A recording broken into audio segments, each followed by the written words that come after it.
Greetings, people, and welcome to the LPF Pod Lounge. Wow, I don't know what's wrong with me. Anyway, this is a podcast brought to you by myself, Ryan Peters of Living Plant Foods. And I decided to do this to basically share the stories of different people that have transitioned to a plant-based lifestyle. Now, this is a podcast that will hopefully inspire you, the listener, on your journey to well-being.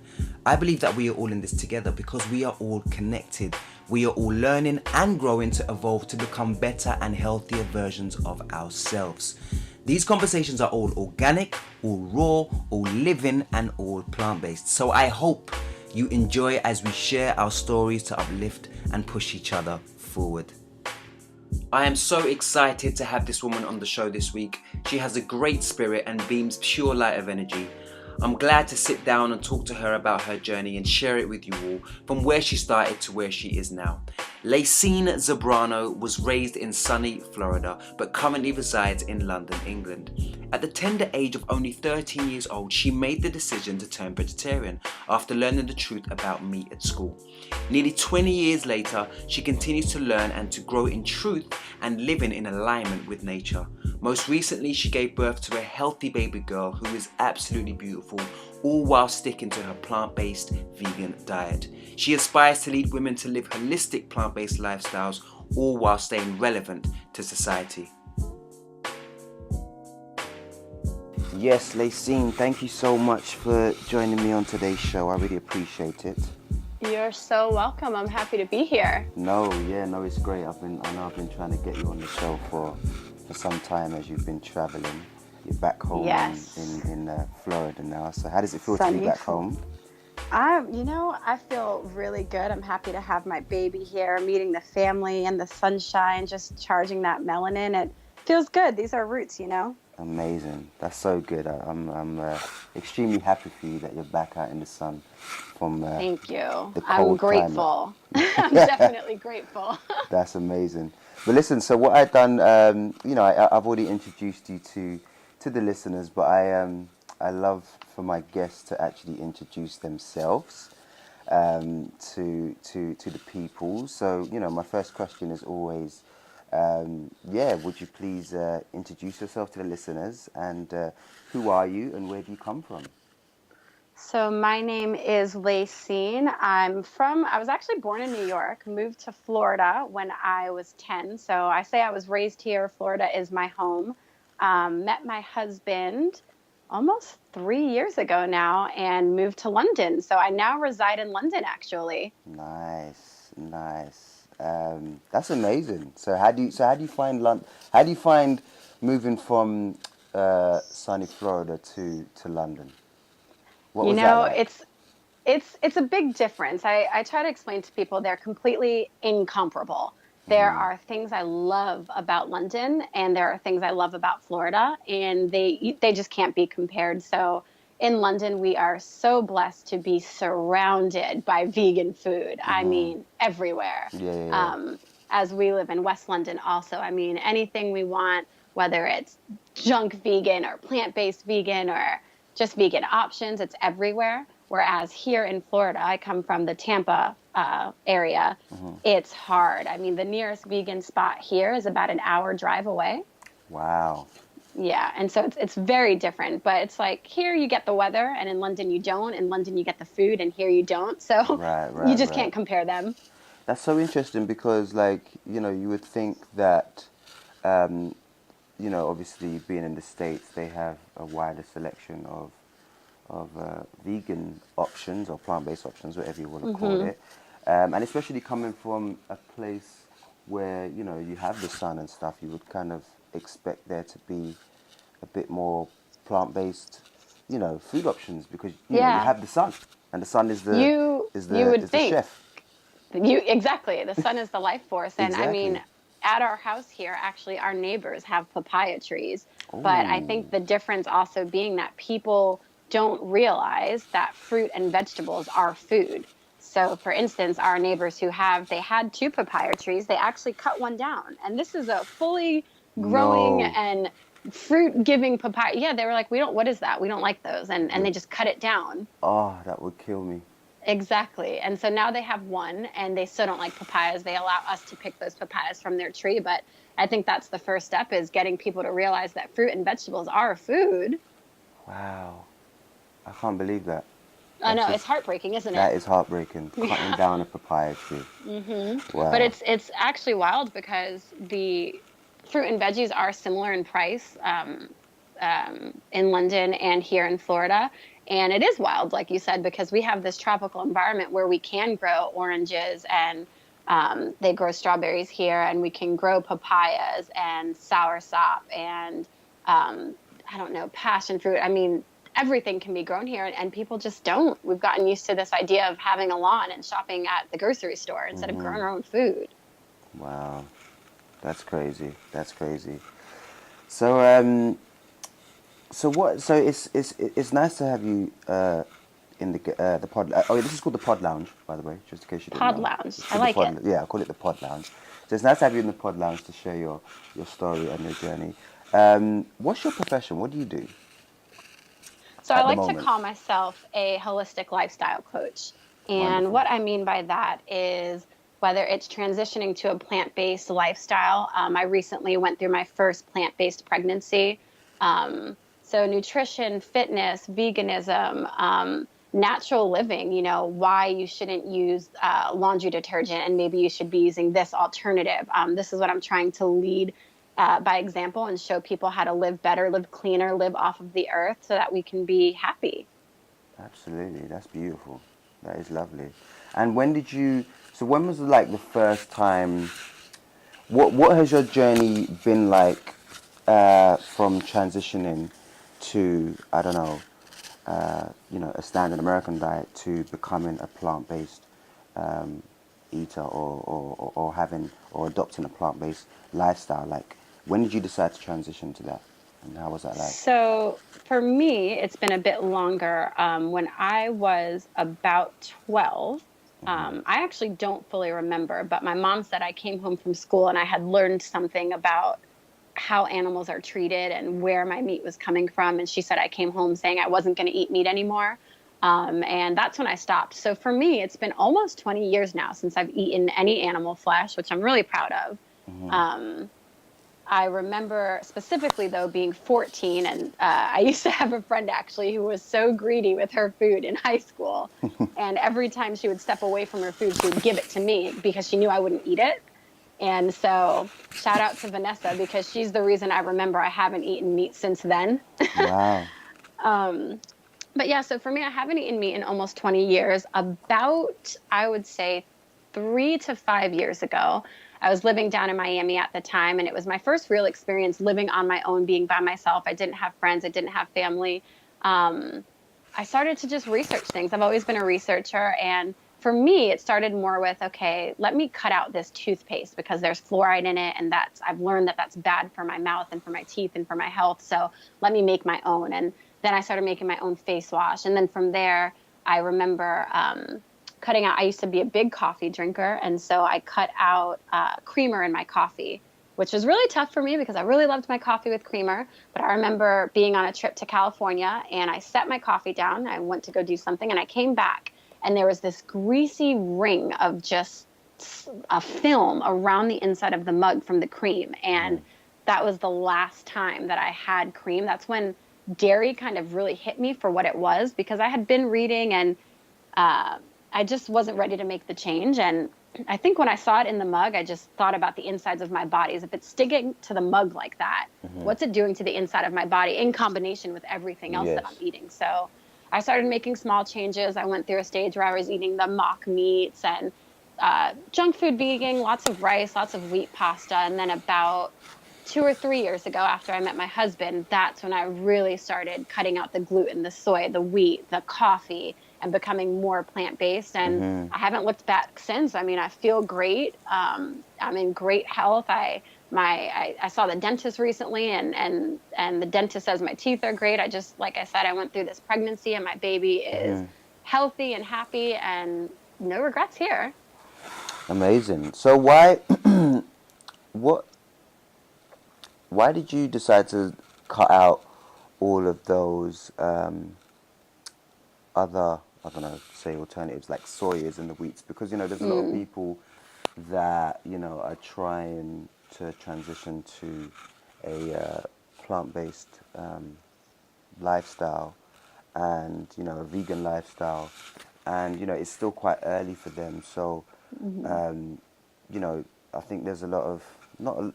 I feel like some people are so confused because people want to switch over to changing the way they eat, but then there's a lot of stuff like soy and a lot of stuff like wheat, and there's still a lot of stuff out there that is vegan but not that great for you. So why did you decide to cut those things out and go more for the plants, fruits and vegetables, nuts, seeds, all that good stuff?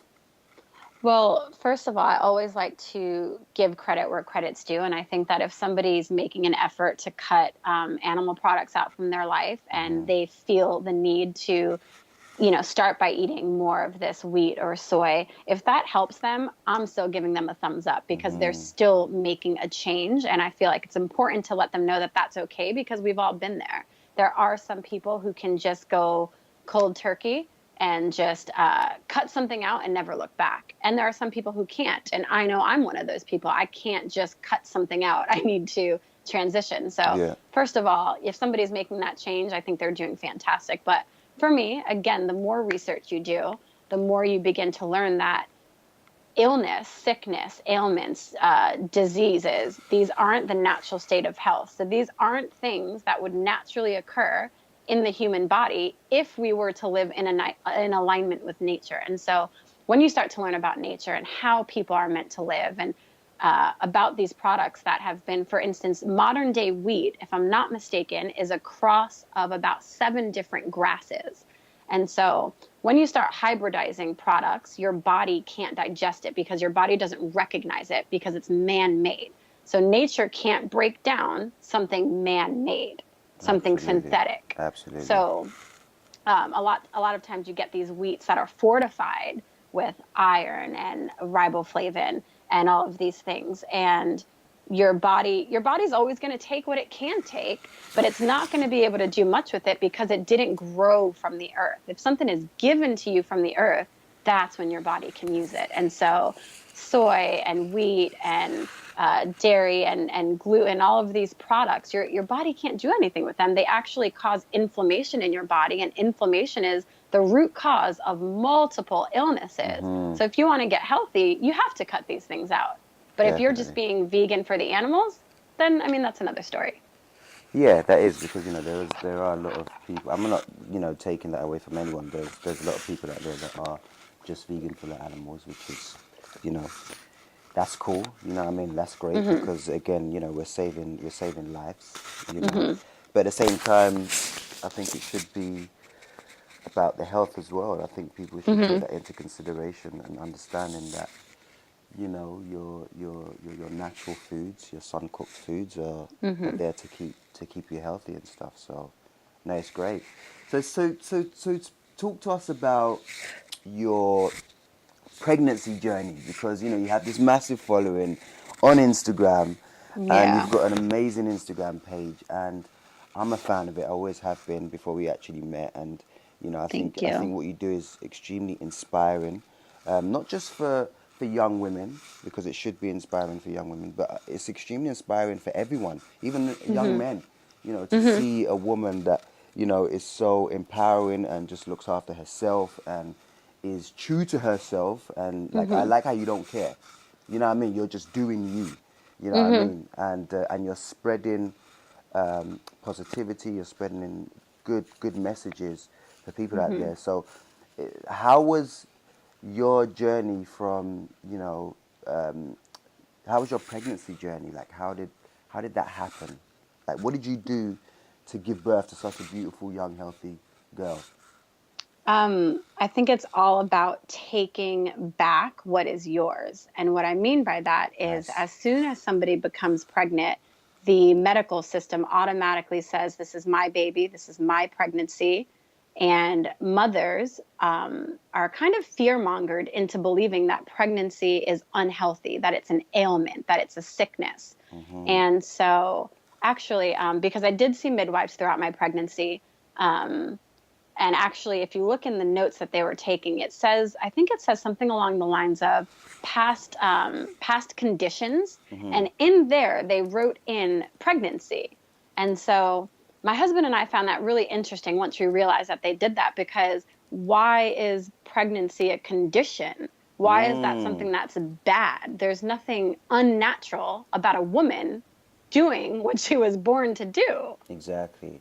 And so I think it all comes down to that mindset. You become pregnant, you go to the doctor, and they automatically tell you, okay, take these supplements. You need prenatals.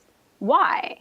Why do I need prenatals? Why do I need more folic acid? What is folic acid? What does it do for my body? And because, if we think about this, if our bodies are meant to be in an alkaline state, and I'm taking something called folic acid, what is that doing to the inside of my body? Absolutely.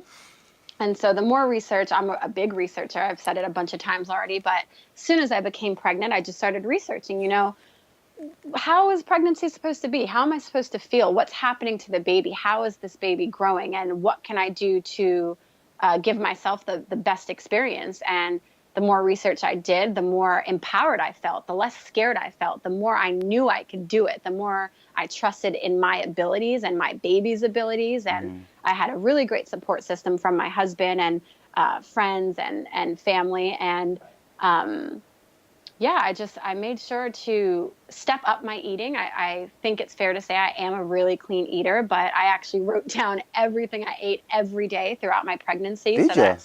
I did everything I ate every single day for 9 months.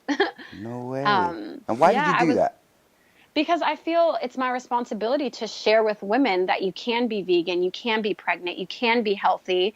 You don't have to overeat. As soon as you become pregnant, it's kind of like this old tale that people are like, oh, you're eating for two, so eat a lot. Yes. But that's not true. And that's why women tend to gain too much weight. And that's why they get edema, which is when they become swollen and let's say their ankles. And that's why they get stretch marks, because they're stretching their body out too quickly.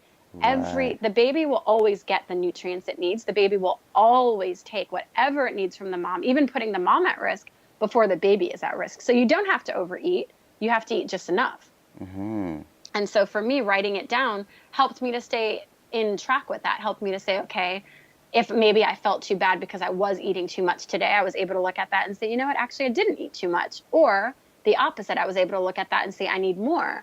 Or I'm able to look at that and say, oh, hey, fellow pregnant women, this is how I did it. This is what I did. And I felt great and I had a good experience. And I just feel like it's my responsibility to share that with people because, again, the medical system has us scared in our own abilities. We can birth a baby. We've been doing it for centuries. Yes. Wow. That's inspiring. So how was, so do you remember what you ate like throughout your pregnancy? Well, obviously I don't need you to read out the list, but what was like the majority of things that you consumed what was important for you to consume while you had Bubba in your stomach? So the needs will change by trimester because the baby is growing differently throughout different trimesters. So for instance, in the first trimester, the placenta is actually what's growing. The baby is growing too, but the placenta is the life force of this baby that's in your belly for the time being. So in the first trimester, what's important is anything orange. So your pumpkin, your butternut squash, sweet potato, papayas, mangoes, cantaloupes, anything orange because it's full of vitamin A, which is exactly what the placenta needs to grow big, strong, and healthy. And so the requirements change throughout the trimesters, like I was saying. But I really just focused on listening to my body. And there were plenty of times I felt like I just wanted huge salads. And I would eat a whole head of romaine lettuce with, peppers and onions and olives and such. I know I ate a lot of buckwheat. Buckwheat is one of my favorite things. You can make bread out of it and pasta and just all sorts of things. So I know I ate a lot of buckwheat. It was also summertime when I was pregnant. So I do feel really blessed because I was able to eat tons of strawberries and pineapples and plums and blackberries, and they were all in season. So I think strawberries was my main thing. I was smashing through the strawberries. Wonderful. That's beautiful. So So throughout your pregnancy, you worked out a lot. Did you work Yes, out a lot? I did, all the way to the end. Nice. That's amazing. And how was that? Because, there's a lot of women out there that, are probably thinking, how the hell did she manage to work out? And, there might be pregnant women out there that are like, oh, I just can't do it because I'm just too tired or I feel too heavy. How was that for you?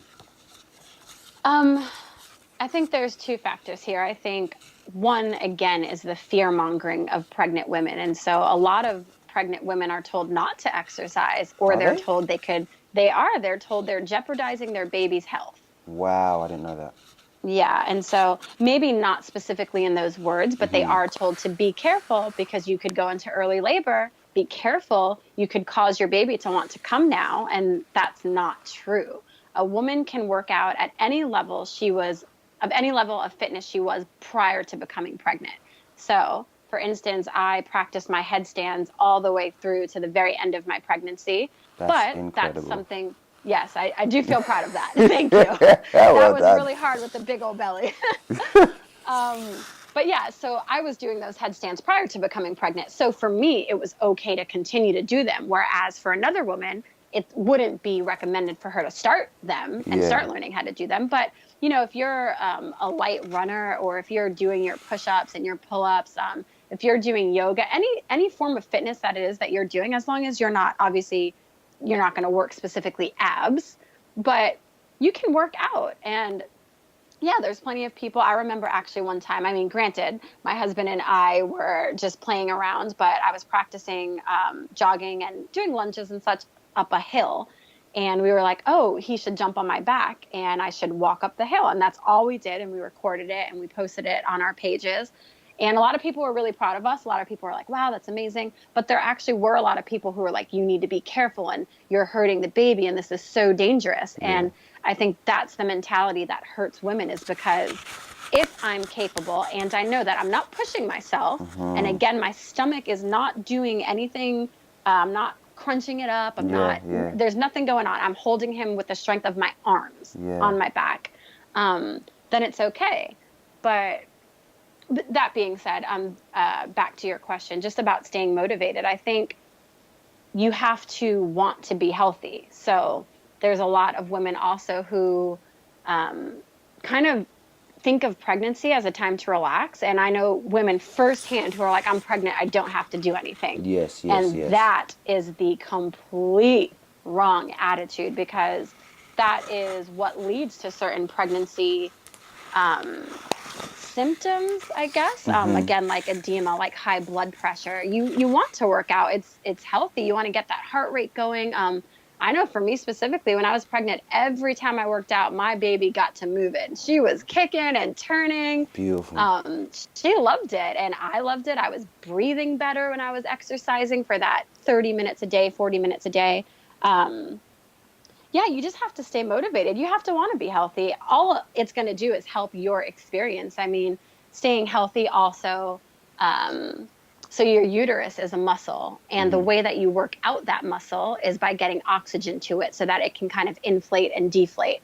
And the only way to do that is by exercising. And so the uterus is what contracts to help the baby descend when time comes for labor. So basically, if you're working out and your uterus is being exercised, you're going to have an easier labor. That's just how it works. And did that work out for you? Was your labor easier because of that? This was my first child, so I don't want to say yes or no, and that's only because I had a really positive laboring experience. I wouldn't say that I felt pain. I'm not saying it didn't hurt, but I'm not saying I felt pain. I was very much in control of it.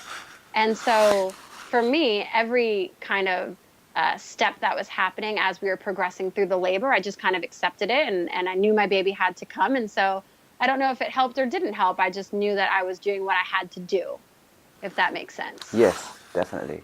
And obviously, because we're friends, I already know that you guys had a home birth, and I'm sure people that follow you on Instagram know that you had a home birth.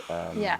That was really inspiring. But there there's probably people out there that don't know that you had your home birth. So like, how did that come about? Like, why did you guys decide to do this at home with no one else except for yourselves, you, your husband, and your mum? Like, Yeah. how did that come about? Would you recommend it to people? Would you not? You know, there's a lot of people out there that, Yeah. you know, would want to know your story on how that happened and why. Okay, so from as long as I can remember, actually, I always thought I wanted to have a home birth. I've always been leaning towards more of the natural side of things. I've always wanted to kind of experiment with DIY, like I was saying earlier, with whether it's face wash or deodorant or toothpaste. And so for me, I just always knew about a water birth. And so it started there. And after we found out that we were pregnant quite early. I was about 5 weeks. And so my first appointment wasn't until I was around 12 weeks, something like that. Right. And so by the time I got there, I got to my first midwife appointment. We almost immediately lost faith in them. And that's because... From the jump? Yeah. From the midwives. And why was that? That was because, again, I found out I was pregnant at about 5 weeks. It must have been 4 days later. It happened very quickly. I got extremely sick. And so I had something called Hyperemesis gravidium, which is like morning sickness, but worse. And I don't want to scare anybody listening. I don't like to scare my followers. So I don't like to talk about it too much. But Hyperemesis gravidium, they call it HG, is when I lost about 12 pounds. I was throwing up blood. I was nauseous all day. I was completely dehydrated. Even my husband could not even drink water in front of me because it would make me vomit because he was drinking it. Wow. It was really bad. And so I should take a moment, though, to explain. I believe that I experienced HG because when I was about 12 years old, my menstrual cycle was completely out of balance. And so I went to the doctor, and the doctor was like, oh, well, I don't know what this is. So here, take some birth control. And so from the time I was 12 until the time I was about 26, I was taking between 1 and 4 pills a day. Wow. And that's massive. That is and huge. It's horrible. Jeez. And so if you think about all these chemicals and these synthetic drugs that are in birth control, and then you start to think I was taking up to 4 a day for over 10 years. Yes.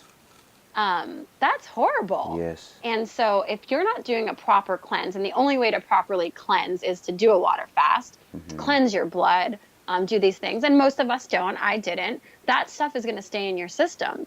And so when I became pregnant, I got really sick. And it's my belief that I had over 10 years worth of these synthetic hormones in my body that needed to come out. Yeah. Because your blood volume will increase by up to 50% when you're pregnant. And so if you have all that blood rushing around, it's going to carry all of the toxicities with it because it needs to make the perfect environment for your baby, right?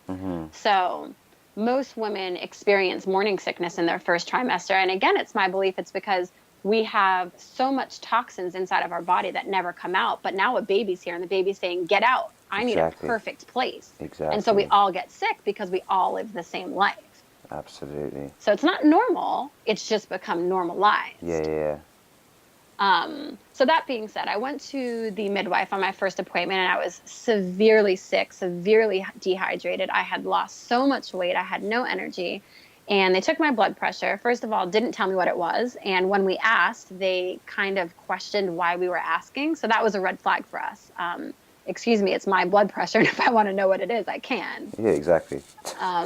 Second red flag for us was that you always have to give them a urine sample. And so I gave them my urine sample and they did their test. And they were like, oh, the protein's a little high. And we said, oh, what does that mean? They said, oh, well, that means that you are dehydrated. I said, okay, yeah, I knew that because I haven't been able to drink. So, what do we do? And they said, oh, well, hopefully it gets better. And they moved on. Wow. And so it was from that experience that we were like, hold on, this isn't how it's supposed to be. This is wrong. This is severely wrong. And so as soon as we went home, I started to research everything. As you do. Everything, as I do. I said, what is pregnancy? What is the first trimester? What is the second and the third trimester? How should I be eating? What are, how does this baby grow? What is the placenta? What are the stages of labor? And I started doing all these, I started reading all of these books, and I had so many. I actually have a big dry erase board at home, and I started taking all these notes. I mean, I was a mad woman, but That's I incredible. didn't want them to take my pregnancy from me, not when I know the natural state is health. And there are women all over the world who have healthy babies every day. And there are going to be people who are listening, and there are people who come on my page all the time who say, yeah, but, things do happen. And they do. I'm not saying that bad things don't happen. But once you start looking at statistics, once you start researching the history, once you start realizing why these things are happening, you then realize that it doesn't happen that often, and it doesn't have to happen to you if only you would take control. And how do you take control? You remain fit, you eat well, you keep yourself a stress-free, positive environment. Everything's going to be okay if you live in alignment with nature. Definitely. That is that's wonderful. Like that's just it's very inspiring. Thank you. So I'm sure there's going to be a lot of women out there that are inspired by that. And you're so I don't know. You have no. It's like you have no fear. You know what I mean? Which is great. Do you have fear? Like, have you always just been like, I'm just gonna go for what I feel is right inside of me? Um, no and yes. I mean, I would say I'm very confident, and I have an amazing supportive husband who lives the same lifestyle as I do. So there were a few times throughout my pregnancy where I wouldn't say I doubted myself, but I was just like, are we doing the right thing, and are we really going to do this? And he had my back. He said, you can do this. We're finding out everything we can, and I'm here too. And everything that I learned, I explained to him so he would know too. And we kind of helped to balance each other out. And even within my family, we're very open to things. We just really want to get back to the way our ancestors lived and the way things are supposed to be. And the Exactly. only way to do that is to kind of grab it yourself and just face it. That's the only way. And so, yes, you can be scared, but get over it. You have to get over it. Straight up. Yeah. I mean, that's just that. But there's so much, there's so much out there that puts people in a state of fear, and this, the ancient way isn't the way. It's all about modern, It's all about modern, Forget how it used to be, Like this is we've evolved in time, technology this, Exactly. technology that, and it's like, okay, yeah, okay. Yes, we have evolved and technology is great, but at the same time, it's not the be-all and end-all. You know what I mean? Like people were able to do these things way back in the days, and for me, Exactly. in my opinion, I feel like they were a lot smarter back then. Anyway. I mean, I think so too. And I actually just had this conversation recently with my sister-in-law, and I think you always have to place things into historical context. And so we're now in 2018, and we think that we have to have babies in hospitals, and that we need to monitor their heart rate, and that we need to be lying on our back to give birth. But when you start going back in time, and I don't mean the 1900s, and I don't mean the No, exactly. We're not 1800s, talking about because that. We're not talking about that yet. exactly, Way people back. want to start, from 100 or 200 years ago. That's not far enough. Yeah, And exactly. so if you start taking it back, and, we could even, and it's not even that far, but if you take it back to the 14th and the 15th century, you start to see that we had healers, we had medicine men and medicine women, and we had people who knew how to use herbs, and we had people who knew how to birth babies, and we had these cycles, and we had, support systems, and we lived in communities. And so things were different. And so now you fast forward a bit of time, and I think it was in Well, I'm sorry, if we're still talking about the 14th and 15th centuries, these are also times of religious persecution. And so these are times of the Christian Crusades, right? And so if you're not Christian, if you don't believe in God, then we will murder you. And that's how it is. And so if you, as a medicine man or woman, know how to stop a woman in labor from feeling any sort of pain, well, obviously you're the devil, so you need to die. Right, Because yeah. women, according to the Bible, are supposed to experience pain in childbirth. Yeah, in it. So, exactly. So they start to Exactly. accept this thing and they start to do away with these midwives and with these healers, because if you're not feeling pain, then that's blasphemy. And Yeah. this was the thought of the time. Yeah, yeah, And yeah. so then you fast forward to the 18th, 19th centuries, and this is when you have Europeans beginning to fund hospitals. And so now they're like, look at this gleaming, white, brand new, modern hospital. If you're of the upper class, you'll come here. And everybody wants to be a showboat, right? Everybody wants to say, well, I can afford that. I can do Exactly. that. So they start moving to these hospitals. And so and you can research this, you can look up these advertisements that they had, which basically are saying, don't go to that dirty black person, come here where things are clean and where we have licensed professionals. This was the thought. And And so now you you're, saw these adverts, like you can oh my, find them online. yes, yes, you can. I mean, there's books and there's articles and there's certain documentaries, but these things are true, Yes, yes. absolutely. Yeah. And again, I'm being blunt. It doesn't say it exactly like that, Yeah, yeah. but it's what they But it's mean. basically that's the message, yeah. Exactly. Stay away from these brown people. Come to us because we know better. And so now we're in 2018 and we still have women doing these things and living in these times as if they have to, and they don't. But it's all because as soon as you get pregnant, okay, what's your blood pressure? What's your urine saying? How do you eat? Take this pill. Come, let us check you. You need an ultrasound. And everybody just needs to calm down because it's all unnecessary. Just Exactly. calm down. Take a chill Exactly. pill. And again, though, there are people who do need monitoring and do need kind of support. But I'm talking about people before you get pregnant. Take control of your life. Take back what is yours, and you won't have these problems. Tell them. Tell them, sister. Tell them. That's all it is. That's all I want people to do. Exactly. No, that's great. That's great.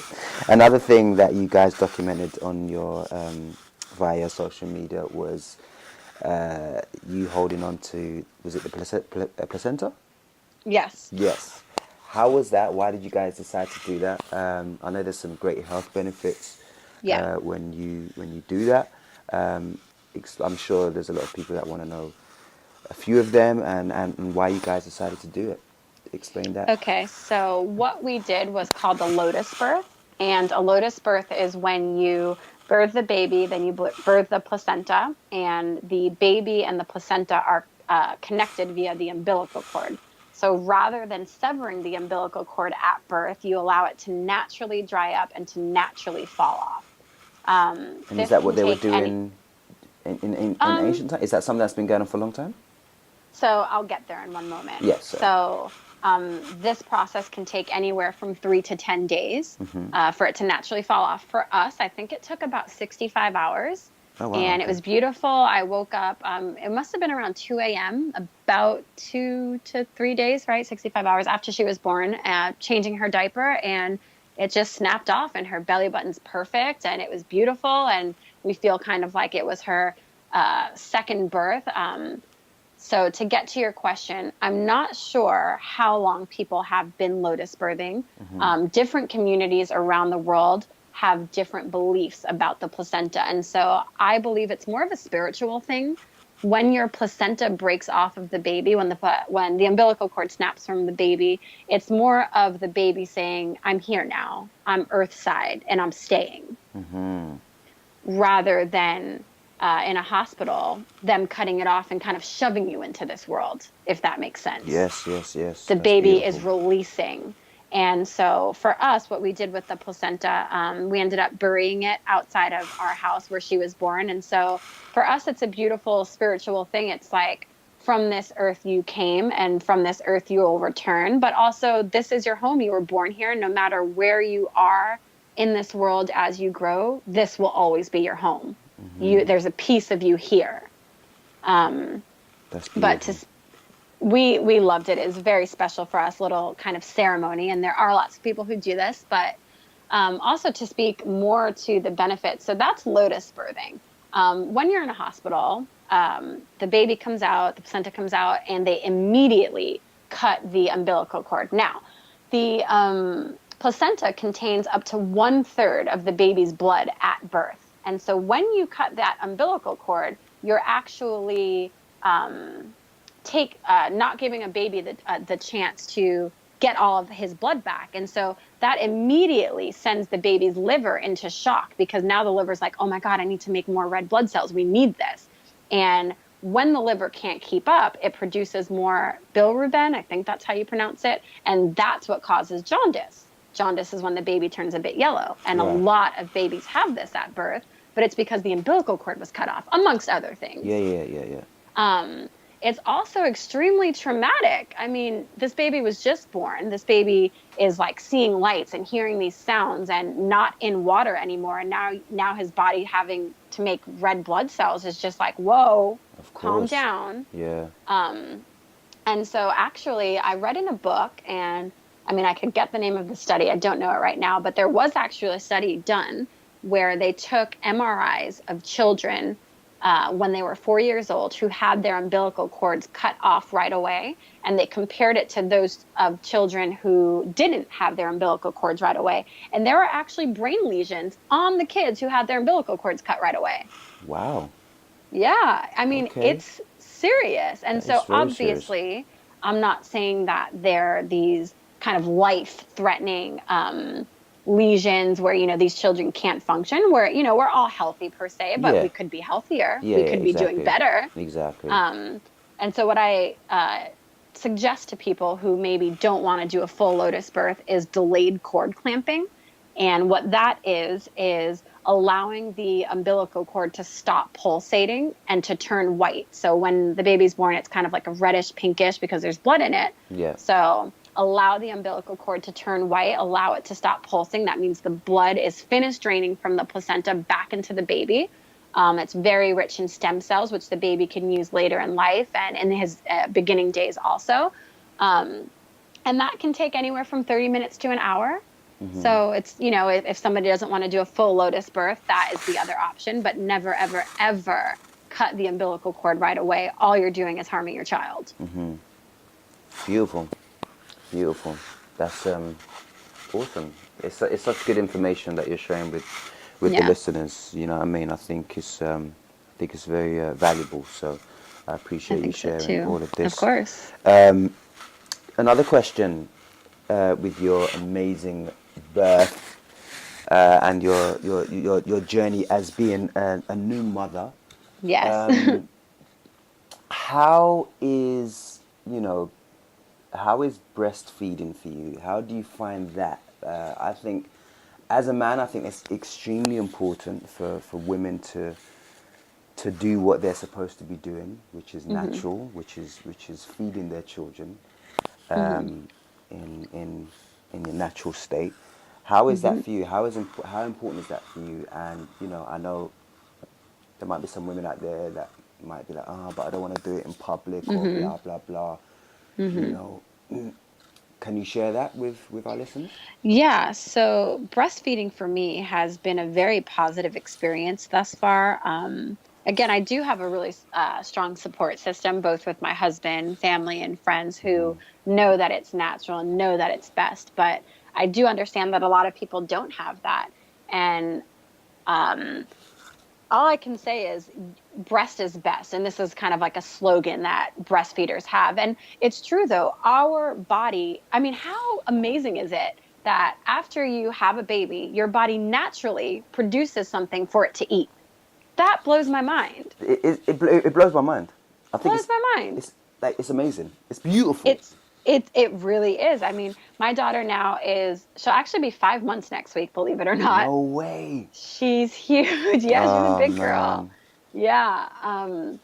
You'll have to see her soon. I can't wait to see Um, her. Yeah. so she'll be 5 months next week, and she is weighing about 17 pounds now. Mm-hmm. And when she was born, she weighed 6 pounds, 12 ounces. So to think that in 5 months, my breast milk allowed her to grow almost 10 pounds just on my breast milk.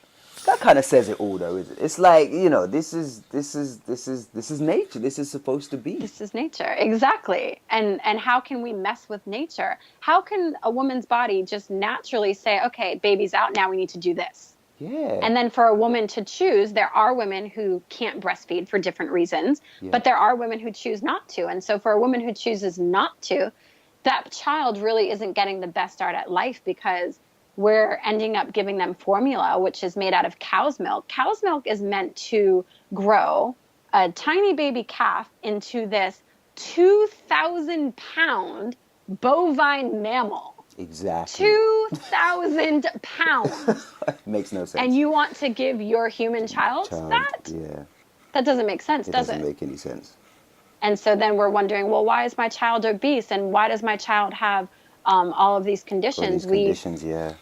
We see babies all the time who their hair's falling out. They have eczema. They are throwing up. They have diarrhea. And none of that is normal, but it has become normalized. Mm-hmm. And that is because we're force feeding them something that doesn't belong in their body.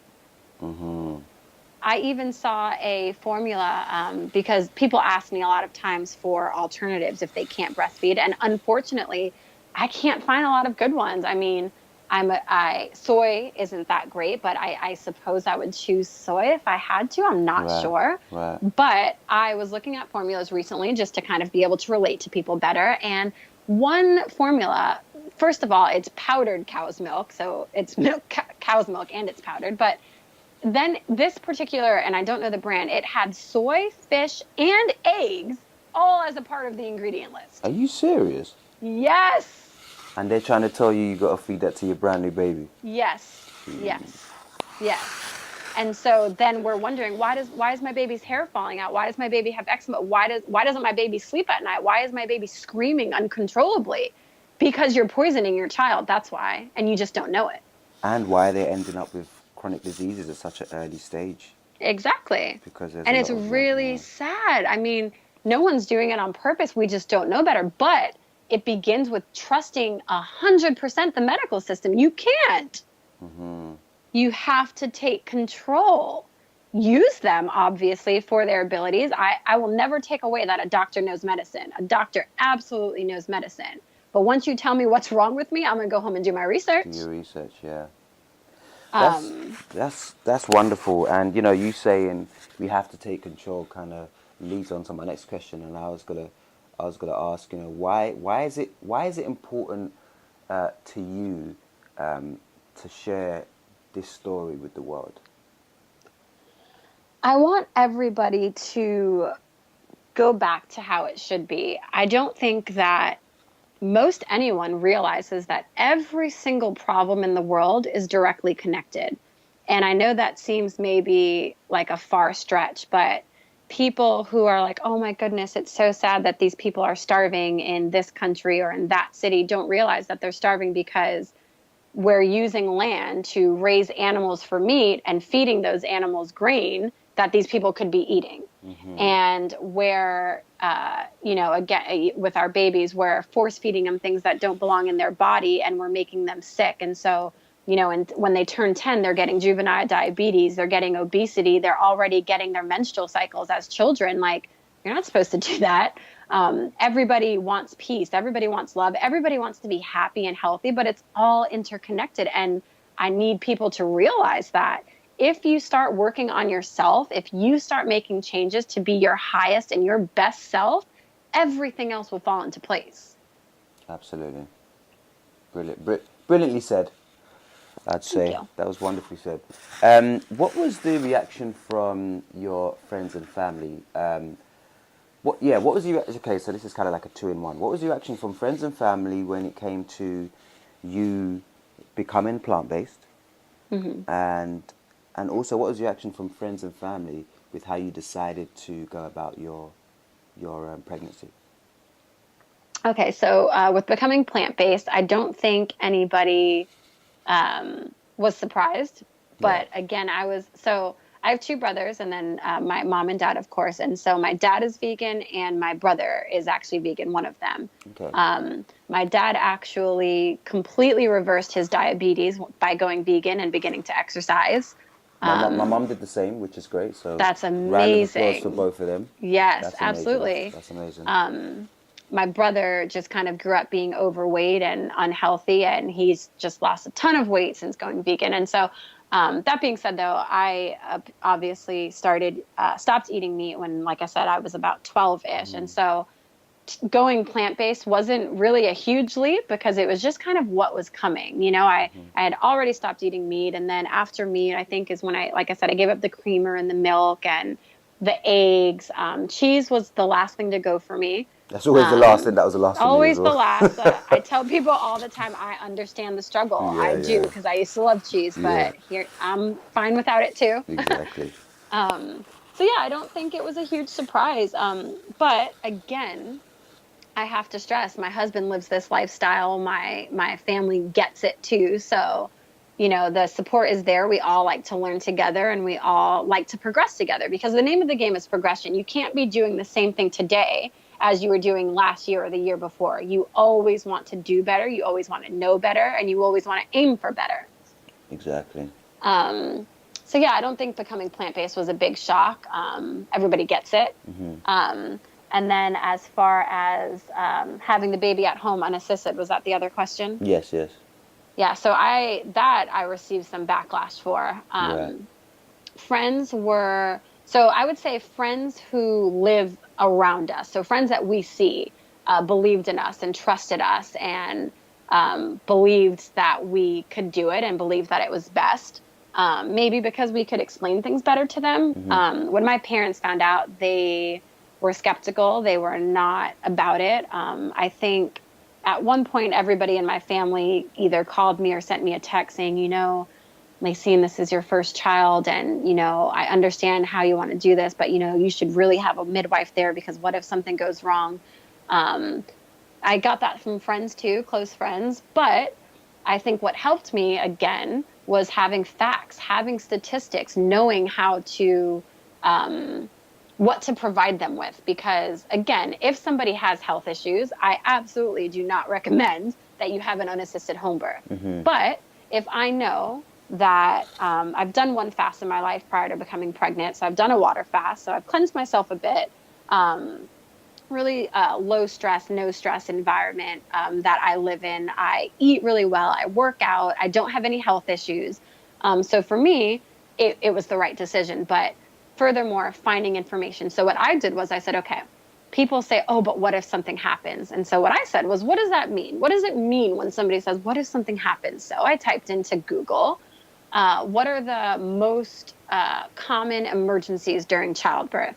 And I got a list of that. And for instance, a nuchal cord is one thing. I'm sorry, I didn't mean to say that. I typed in the most common emergencies. I meant to say, like, what are the emergencies in childbirth? Why would you need interference? And so a nuchal cord, which is when the baby's umbilical cord is wrapped around the neck. So I learned about that. How often does that happen? Do you know the answer?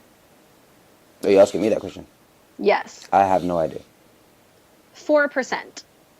Oh, okay. Well, that's clearly really low.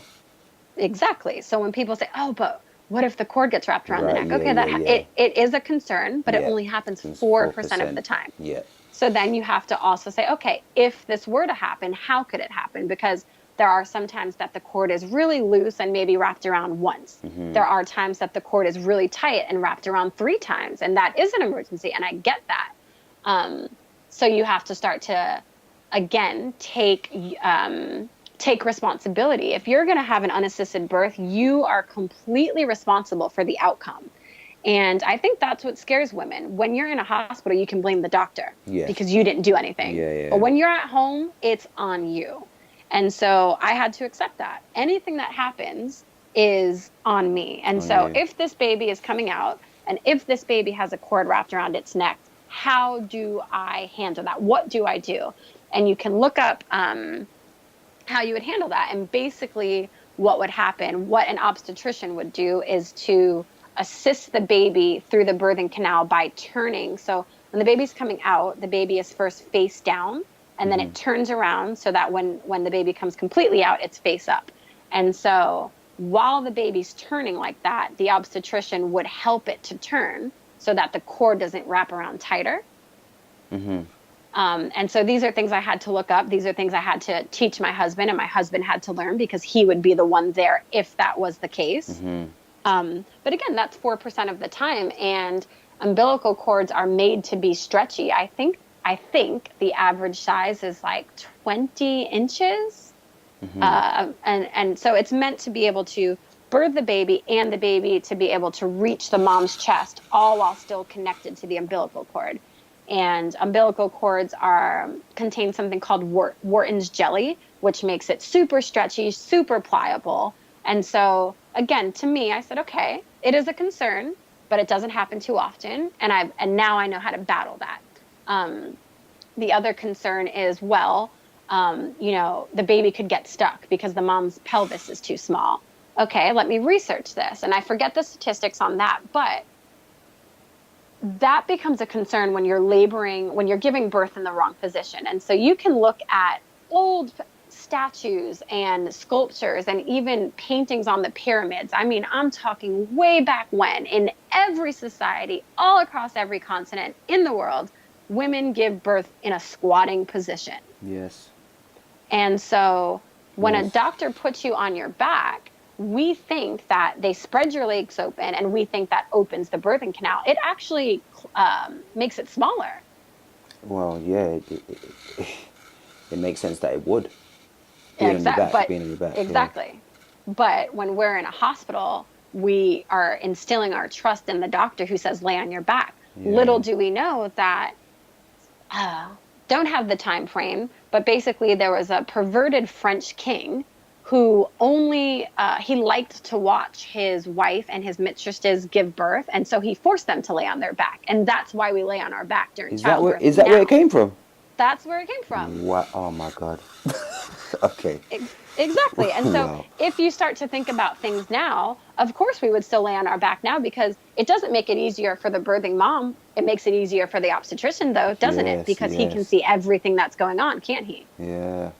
So it's not about how much pain the woman might be feeling or what's the best position for the baby to get out. It's about, listen, I have a job to do. I need this baby to get out because I have dinner at 5. And so, again, so you're laying on your back and your legs are up and the doctor's spreading your legs open, but the baby's getting stuck because the pelvic opening is narrower, and also you're forcing the baby to come out on an incline because you're not flat, Yeah. So when you're in a squatting position, actually your tailbone, your sacrum actually opens up, and that's what opens your pelvic opening and allows the baby to come out. And so that was the other concern, but what if the baby can't come out? So what if the baby can't come out? What if there's a nuchal cord? And these things aren't really big concerns. You just start looking up the emergency and how you would handle that. And the more you look up, the more empowered you feel, the more you realize, you know what, I can do this. There's nothing that's going to happen. But in the event that there was, obviously we had the midwives, they actually thought that we were going to have a home birth. So they thought they were expecting a call from us. So if I needed to call them, I could have, which I think in the back of my mind probably did make me a bit more confident. But I can't wait to do this again. I know that I don't need anybody because everything was fine. You just listen to your body. You listen to your baby. Just as much as the mom is working to get the baby out, the baby is too. The baby's just as tired because the baby is descending from one world into the next, and the baby's working too. Absolutely. And just listening to you, it just makes me, it just makes me understand that this is what our ancestors went through. Exactly. You know what I mean? Like there was no. There wasn't any midwives, there wasn't any doctors or hospitals, this is how it used to be. This is how it began. Do you know what I mean? Like, women just took control of their bodies and just, trusted in nature and trusted in God and just allowed it to happen. Exactly. And I feel like because of the time that we're living in now, you know, we no longer trust in ourselves. And by Exactly. you doing your research, learning, studying, you know what I mean, it just proves that it can be done. You know, Yes. women have to, if they wanna, you know, if they're inspired by you and they wanna follow your footsteps in having a natural birth, they just have to put that time in. And that's all it is just putting the time in, just learning about the process and learning about what to expect and learning about how to handle situations. That's all it is, because um, you can do it. Your body knows what to do. Your body knows what to do. It knows what to do because it's like any other species, they just do it because they Exactly. know what Exactly. to do. You know what I Yep. mean? They know what to Yep. do. They don't have any Yep. midwives or like 10 doctors around them. They're not in a hospital room, you know, with other elephants looking on to see what's going on. You know what I mean? They're Exactly. speaking to each The other. elephant is just like, oh, it's time, so It's I'm gonna time. stay in So this corner and do my thing. exactly, and you know that's what we've lost. We've lost that disconnect Exactly. And we with just need to get reconnected again. we That's need to all it get is. We need to reconnected. stop. I'm not saying it's not a serious thing, but if we would just begin to do our research and get back to our roots, we would realize that it's a totally natural thing. Everything's going to be okay. And we hold the power within ourselves.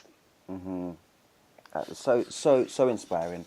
Can you recommend any books or any documentaries? You know, it doesn't have to be a long list, but you know, just maybe off the top of your head, just for listeners to, you know, because they might want to know, oh, so where did she get this Yeah. info, or you know, where did she read, or you know.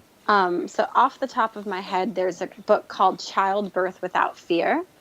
And that is by right now I'm forgetting his first name, but Grant Reed is the last name.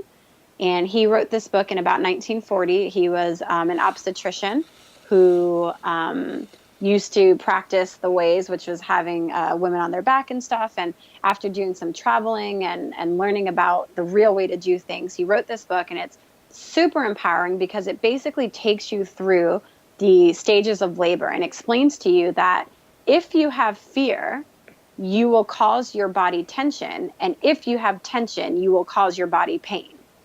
And so women are experiencing pain because they're so scared of something so natural. And so in this book, he explains to you what to expect and how it's going to work, and why fear equals tension equals pain and how you can combat that. So that was a really wonderful read for me. I learned so much from it.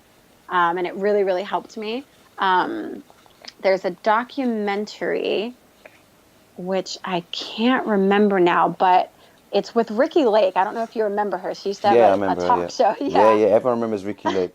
Yeah. Okay. Um, I wow, hope. I can't remember it right now. You can maybe Google Ricky Lake like birth documentary, and she is just kind of explaining her process through a really traumatic first childbirth experience and just becoming empowered in her second experience and doing it at home and why she chose to do that. One other book I would recommend is called So You're Having a Baby. And this book is all about vaccinations, and it doesn't tell you to get them. It doesn't tell you not to get them. It just tells you the truth about them and allows you to make that decision, because I do find that a lot of moms, that's the next question after they have the baby. I receive a lot of questions about how I feel about Oh vaccinations. yeah, And that's a big one. That's a big one. yeah, Yeah. so I'm not here to talk about yes or no, but I do recommend that book. So You Think You're Having a Baby. Um, and Childbirth Without Fear is huge. Awesome. That's great. Thank you. Thank you so much for sharing that. You're very welcome. Last couple questions. I always ask this question to my guests. I know that you're a big fruit fan and a Yes. you know, just fruits and vegetables. You know what I mean? Living Love fruits foods. You and know, veggies. I know you love your living foods. So what are your top 3 favorite fruits in the Ooh, world? top 3. So that's Top. a loaded question, huh? Okay. I'm going to The evil preface this laugh. by saying don't hold me to these 3 because it changes It all the changes. I time because I know. love fruit. I know. I know. So if I'm saying today, I today I really love jackfruit. Jackfruit's got to be in there. Definitely. I know you love jackfruit Oh, too. It's it's too delicious. much. Yesterday I had a yellow pitaya, and that changed my life. Oh, so good. Is that the first time you So tried it? good. No, I've had it before, but Okay. I just don't always find them. Yeah, they're so nice. So it was so sweet and so juicy. I loved Yeah, it. yeah. Um, so I would say jackfruit, pitaya, but then you know what? I really love strawberries. I really love papaya and mango, avocado. This list can't be down to 3. I could never do it. You just went Could off, didn't you? never. I mean, maybe I'll just stick with one and say like a papaya boat, because then I can fill it with all the fruit that I love. That's true. And your papaya boats look mean. I They love papaya boats. We really enjoy them. they look so good. You got to try them with some peanut butter. I'm telling you, that's the trick.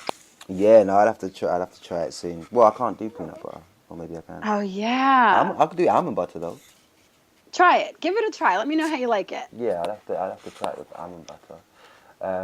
No, that's great. That's great. Thank you so much. Is there any, last bit of advice that you would like to share with the listeners when it comes to, fruits, foods, any advice on, I know we've touched on the pregnancy a lot, which is amazing. So, I don't know if you need to give any more advice, but just any last piece of, advice that you'd like to give listeners before we leave. I think, I've said a lot of things throughout this, Yes, but you have. I think the whole point is to just remain empowered, always stay in the know. You're never going to be able to do better if you don't know better, and you'll never know better if you don't do your own research. There's nothing to be scared of. It's just about starting to make small changes. You know how you feel, and you know that you can possibly feel better. So start with what you know, and that applies in all aspects of your life. And specifically with pregnancy, we want to have the healthiest, most beautiful, happy babies that we can. And it all starts with you, whether you're pregnant now, whether you're planning on becoming pregnant, even if you've already had your children, you've just got to do the best for your family. And you can only do that by empowering yourself through higher knowledge. And you know what? I think as well, this podcast is so important, not just for women, but for men too. You know what I mean? Because Yeah. this isn't just about the woman. This is about the men.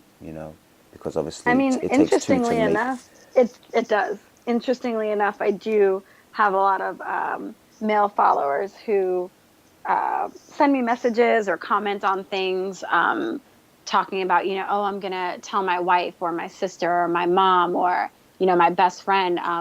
I never thought that I would have a male audience who was interested in these things, and they actually are. So, even specifically to the female listeners, there are males out there who want to see you empowered, who want to see you doing this, and they're interested. You have to learn together. Definitely, that's wonderful. That's wonderful to hear.